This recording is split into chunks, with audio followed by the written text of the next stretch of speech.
ना कि बुलडोजर चलाने की तरफ ले जाइए। बुलडोजर वाली राजनीति न्याय की राजनीति नहीं है, संविधान की राजनीति नहीं है।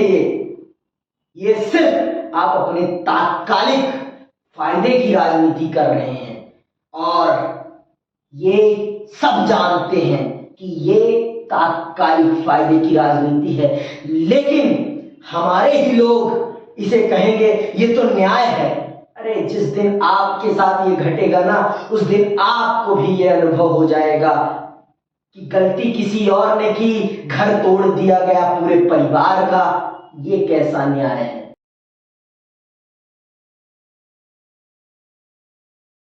न पूछो साध की, पूछ लीजिए ज्ञान। मोल करो तलवार का, परम रहम दो म्यान। जय हिंद साथियों, मैं अंकित कुमार यादव आप सभी का स्वागत करता हूं सृष्टि ज्ञान केंद्र में। आजकल आपके देश में जाति आधारित राजनीति अपने चरम पर चल रही है। 2 दिन पहले एक इंसिडेंट होता है। एक ब्राह्मण व्यक्ति एक आदिवासी व्यक्ति पर अपना मूत्र त्याग देता है। आप स्वयं सोचिए ये क्या है? ये किस प्रकार का समाज हम निर्मित कर रहे हैं? आप यहां पर जाति को इंगित करना मेरे लिए अनिवार्य हो गया है, क्योंकि हमारे समाज में जाति के ही आधार पर भेदभाव हो रहा है। आज माननीय शिवराज चौहान जी उस व्यक्ति के पांव धोते हैं।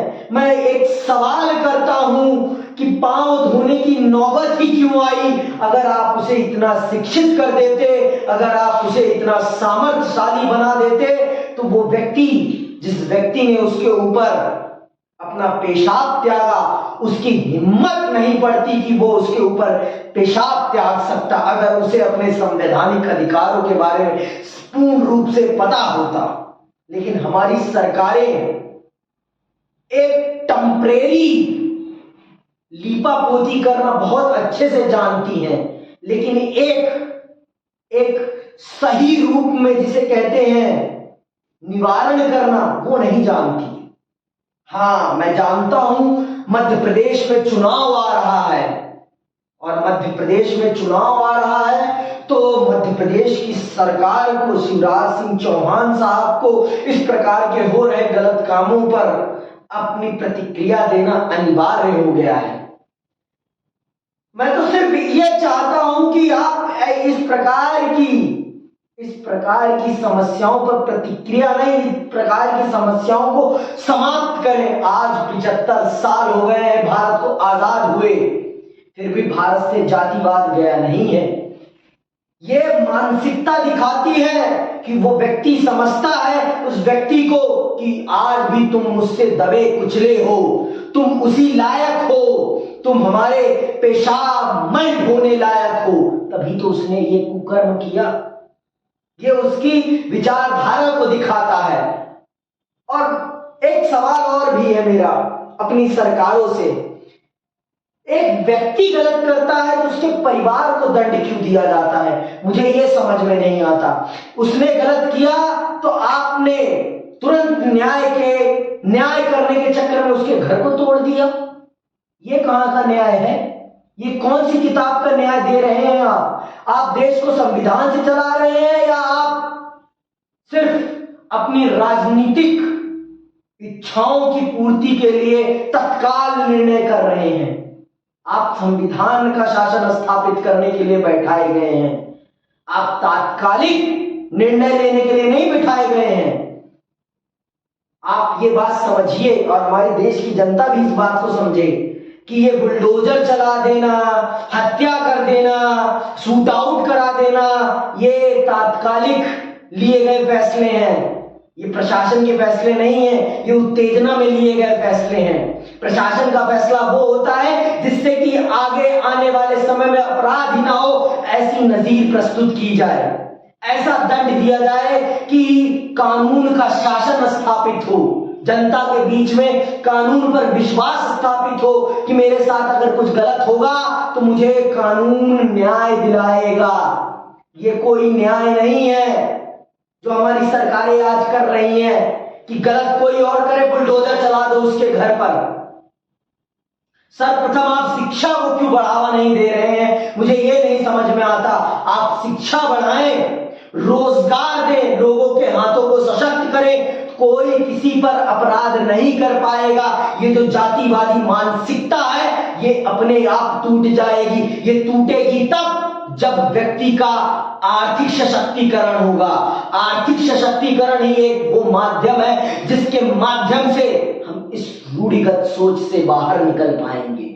और अगर आप सच में समाज को रूढ़िगत सोच से बाहर निकालना चाहते हैं, माननीय मुख्यमंत्री साहब, माननीय प्रधानमंत्री साहब, तो देश को आर्थिक रूप से सशक्त करने की तरफ बढ़ाइए, ना कि बुलडोजर चलाने की तरफ ले जाइए। बुलडोजर वाली राजनीति न्याय की राजनीति नहीं है, संविधान की राजनीति नहीं है।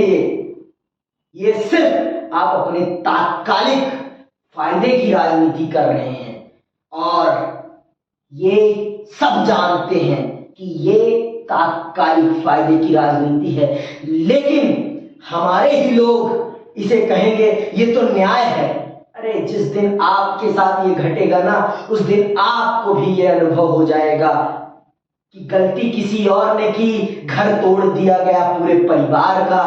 ये कैसा न्याय है, ये कैसा न्याय है?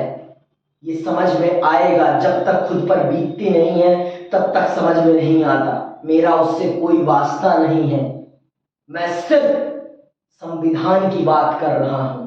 उस संविधान की बात कर रहा हूं जिस संविधान के अनुसार आज से 75 साल पहले इस देश को चलाने की बात कही गई थी, जो 26 जनवरी 1950 को लागू किया गया था।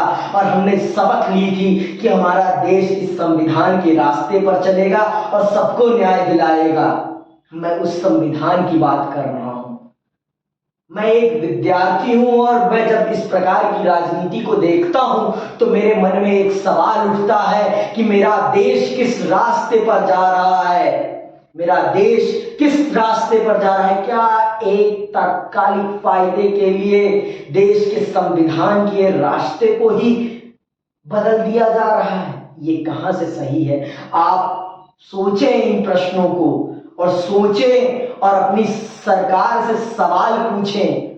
चुनाव 5 साल के लिए नहीं होता, 50 साल के लिए होता है। एक 5 साल की सरकार 50 साल का आपका भविष्य निर्धारित करती है। तो बहुत सोच समझ के सरकारों का चयन कीजिए। इसी के साथ मैं आपसे विदा लेता हूं। जय हिंद, जय भारत।